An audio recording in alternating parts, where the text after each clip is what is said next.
Hello everyone and welcome back to my channel. My name is Madeline and I create knitting content here on YouTube. So in today's video, I'm going to be trying out a new to me yarn. So this yarn actually came out at some point during 2018, so I'm a little bit late to trying this one out, but I still thought it'd be fun to try. I actually saw this on the Joann website when I was just looking for new to Joann items. And so there are a couple different brands that make this kind of yarn, but the one specifically that I'm going to be using today is Bernat Blankies. And basically what makes this yarn different is that there are different loops already built into the strand. So when you're basically like knitting with it, I'm going to use air quotes for that, you're just taking one loop and putting it through the other. So it even says on the package, it shows like you don't need any knitting needles or crochet hooks. So you just construct everything that you want to out of these loops that are already built in. So at first when I saw this, I got kind of nervous based off of how much was on one of these balls of yarn. So you only get 18 yards or 16 meters. But according to online, I'm able to knit this pattern that came with the yarn.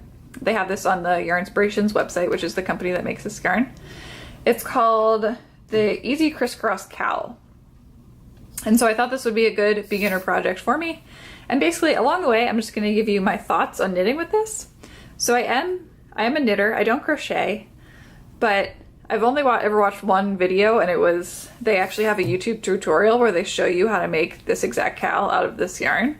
So that's my only experience with this. So I'm just going to give it a try, kind of give you guys what my thoughts are on this yarn.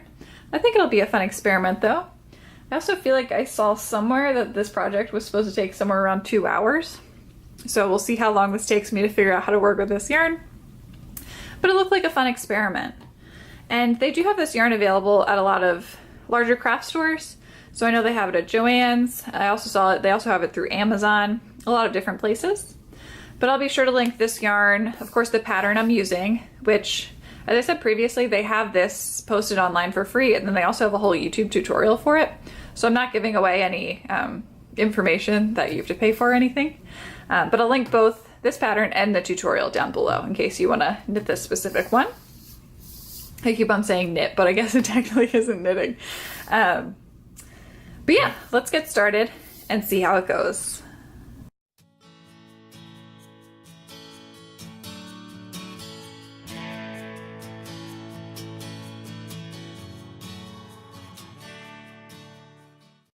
So this will probably give everyone a better idea of what I'm talking about when it says the loops are built in. So it literally is just yarn with loops in it. And then it looked like online, you can see the loops are kind of barely connected at the bottom. So if you cut them down at the bottom, they just turn into a regular strand then. So for example, I'm gonna cut a few at the beginning just so I can eventually have a tail to weave in. But it just turns into a regular strand of yarn then. So I'm going to cut the first 3 to make myself a tail. That seemed to be a popular thing to do. And now I need to make my cast on edge. So they described the cast on edge as going from the, basically like the tail over on the left, and then I'm going to begin, I'm not sure what to call this. What do they word it as? They just keep on describing it as pulling loops, but I guess I'll just call it knitting for the rest of the video. Knitting needleless knitting. So I need 20 loops all facing up.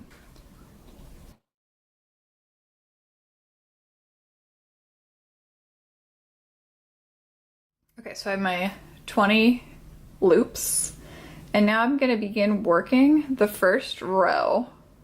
So it says work from right to left, which makes sense because this is like my working yarn coming out of it.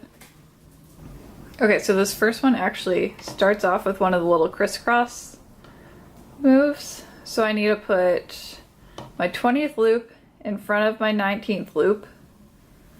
And then I need to knit or loop through the 19th loop.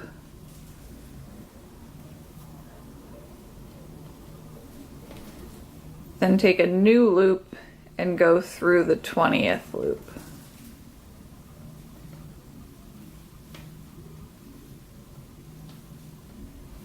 Okay, so I think that's right there is my first crisscross. And now let's see. I just repeat that all the way across. So I take one loop, put basically the one closest to the left over the one from the right, and then I take like my working yarn and you pull those loops through each one. I feel like that's almost the most confusing part to me, is that I have to take a new loop every time. To me, it's like, oh, I just keep on holding onto this piece of yarn and I just keep on pulling it through. That's not it. It's tricky for me to think about it that way. I also wonder why that you can't do it in the round. Because this cowl on her, it's in the round. So you seam it at the end, but I wonder why you can't just join this in the round.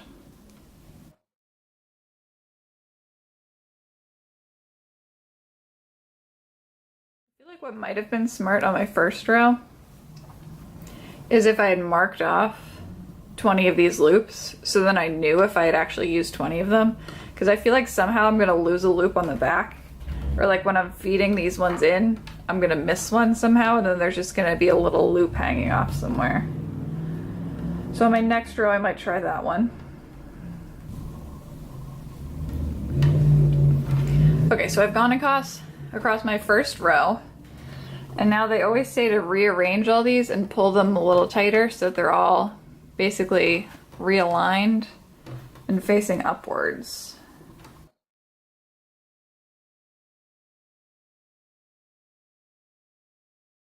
So I think that's my first row. Let me check the back real quick to make sure I don't have any extra loops that I notice. Okay, I don't see any extra loops. So now I'm going to go on to work the second row. And I'm fairly certain that I just repeat 2 or so rows over and over again. So yeah, you can see hers, it's in the round. So I'm going to try at the end and see if I can join in the round and work it rather than seaming at the end, because I'm kind of curious about that. Okay, so I just keep on doing, basically I'm going to work a second and a third row, and then I'm going to keep on repeating those over and over again. So again, a difference with knitting, you don't turn your work, you just keep on laying it flat out in front of you. And so now I'm going to be working the next row. It's been a while trying to figure out what was going on, because somehow this next row is telling me to cross again in this direction. But it turns out I already made a mistake right at the beginning. So I crossed my first 2 stitches in the right direction, but then I crossed all my other ones in the wrong direction.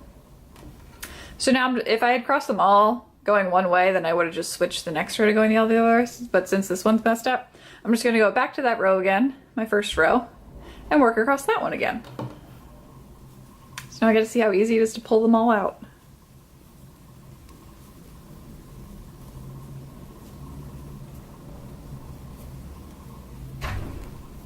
It's actually not that easy to pull them out, because they kind of get hooked a little bit inside.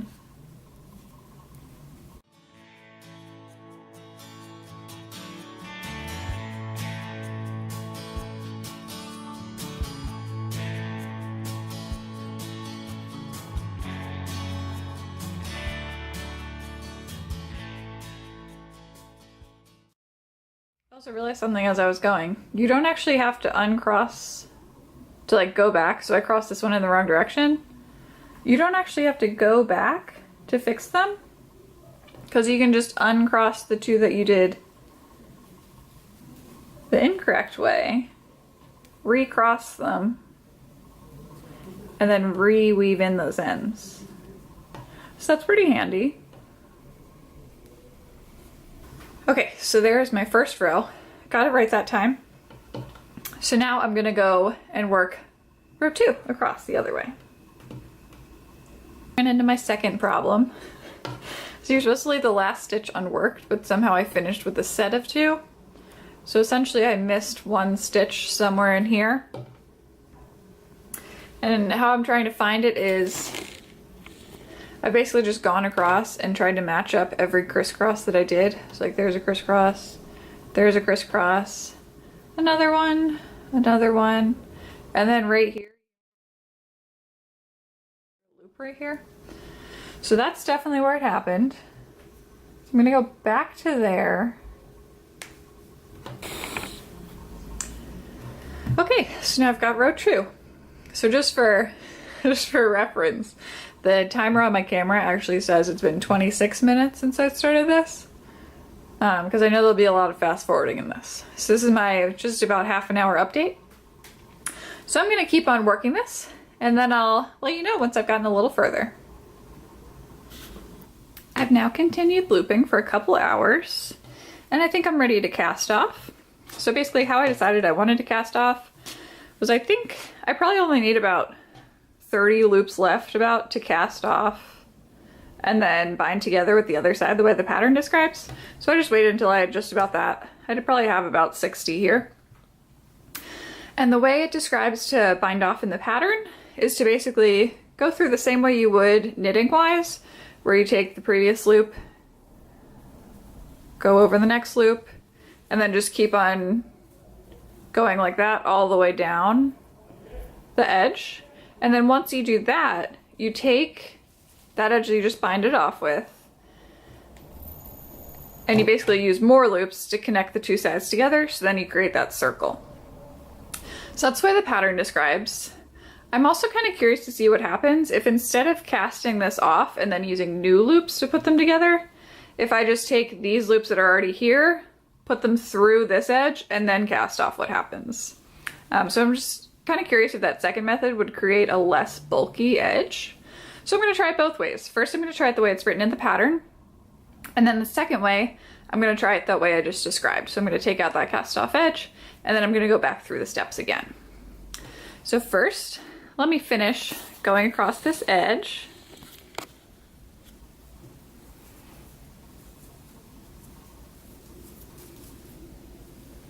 So this definitely does create an edge that looks just like a knit edge.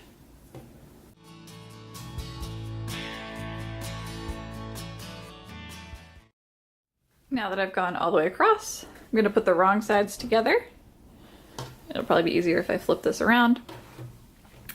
And now what I want to do is I want to take each new loop now and go through first this cast off edge, and then through basically like that original set of loops. So it'll be a little harder on this edge to see where I should go through, but my plan is to go through, so like for example, here's 2 different loops, you have 1 on each side. So I'm going to take 1 loop through there, 1 loop through there, and keep on going across like that. And then basically bind off the same exact way.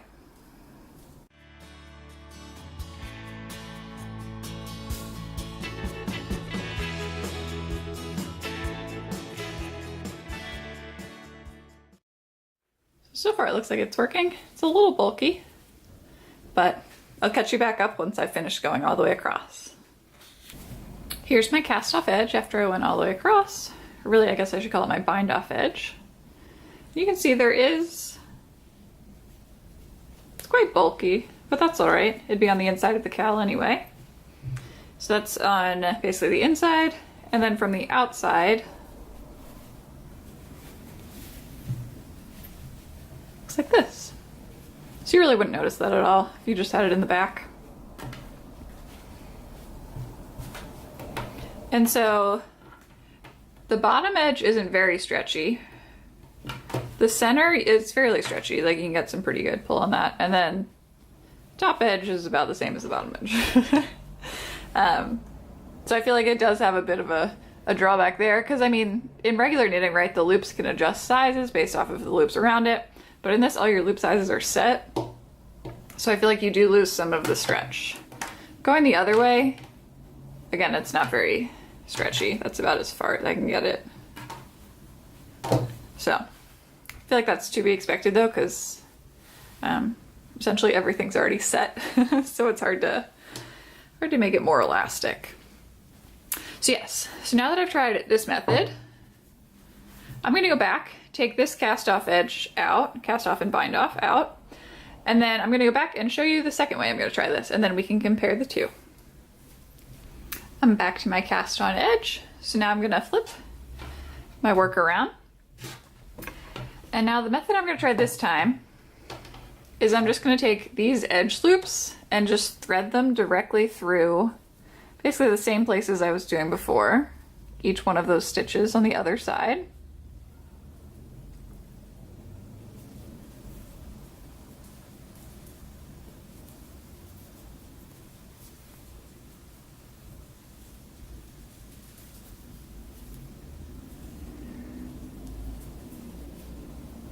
And I'm just going to go all the way across and then I'll cast them off.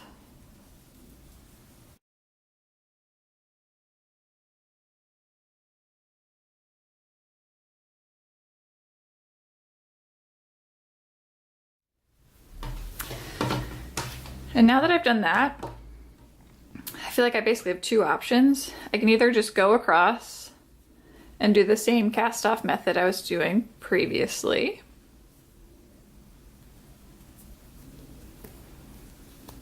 But the one catch there would be that when you get over to this side, all you'll have left is this tail basically from the edge we started with, and then you'll just have to make another tail and weave in this one over here. Or I could take more loops and basically create another cast off edge. But what I'm going to do is the one I just described. So I'm just going to keep on folding.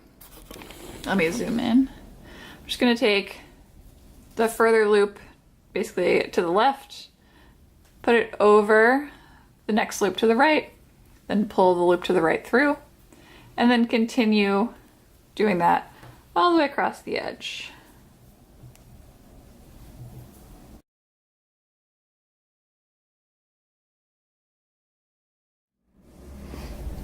Now, once I've gotten to that last corner one, I'm just going to pull the tail through that last stitch, and then eventually I'll weave this in. So I definitely like how that one turned out. Let me zoom out so I can show you that ridge. So you still have a bit of a ridge, but it's not as large as the other one. And it was also a lot quicker than the other one, because you didn't have to worry about feeding the loops through both sides. You already had the loops on one side. And then from the opposite, this is what that edge looks like. So from this side, it looks just about the same, but I would say it was definitely quicker than the original method. So now all I'm going to do lastly is weave in the one edge, and then I'm going to cut about 3 of these loops again and then weave in this end. So overall, what are my thoughts on this yarn? I thought it was really fun to work with. I definitely would do it again. This cowl probably took me about 5 hours in total, just from all the little mistakes I made, especially with the cast on and the bind off. But I did enjoy working with it. I would definitely make something out of it again. The projects I would make out of it though are more accessories, specifically like cowls and scarves. I don't think I would, or I don't even know if you really could make a sweater or anything like that out of it. But the reason I wouldn't try that is because it's kind of hard to get any sort of stretch out of it. Like really the only way you can get stretch is right in the center there.